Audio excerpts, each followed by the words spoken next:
What on Earth Publishing has created a line of books that tell the story of science through time? And somehow, author Christopher Lloyd and illustrator Andy Forshaw have made reading a reference book kind of feel like playing with a toy. And who better to show us how it's done than the author and creator himself, Mr. Christopher Lloyd. Hello, welcome to New York. Well, thank you very much, Lisa. Lovely to be here. Christopher, how do you play with this book? What we want to try and do with this book is to try and show you a huge story, to zoom out so kids can connect knowledge together and take their own journeys through time. So how do you do that with science? Well, the best way, we think, is to produce it on a timeline, because that means everything's in context, but you can start and finish anywhere you like without ever getting lost. So what we put here is a timeline of 1,000 moments, all the way from the Stone Ages to the present day, that show you how people have changed the world through science and invention.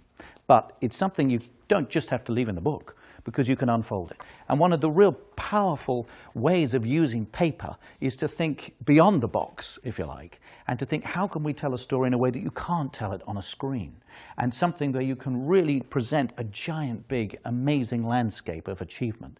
Usually when you ask people what is science, they might say, well, it's physics, chemistry, and biology, because that's what they did at school. But actually, in this way, you can see that science isn't like that at all. It's actually the most amazing story that goes back 10,000 years, from the Stone Ages to the present day, and is the story of how people have changed the world with their hands, where they make things, and their brains, where they come up with amazing ideas. When you think of it that way and you zoom out, you realize that we're all participants in this amazing drama that's the story of science and engineering.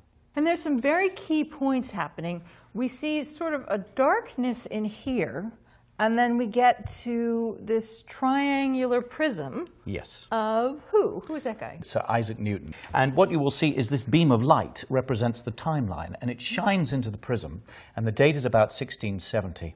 And out of the prism come all the different parts of the light spectrum.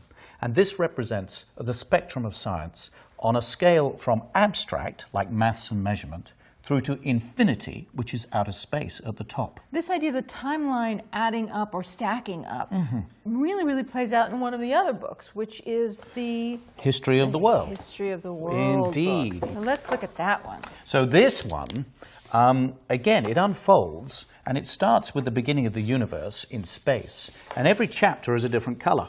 And we have Earth, we have the sea, we have the Stone Ages, all the way here, that's natural history. And then the different colors here represent different parts of the world.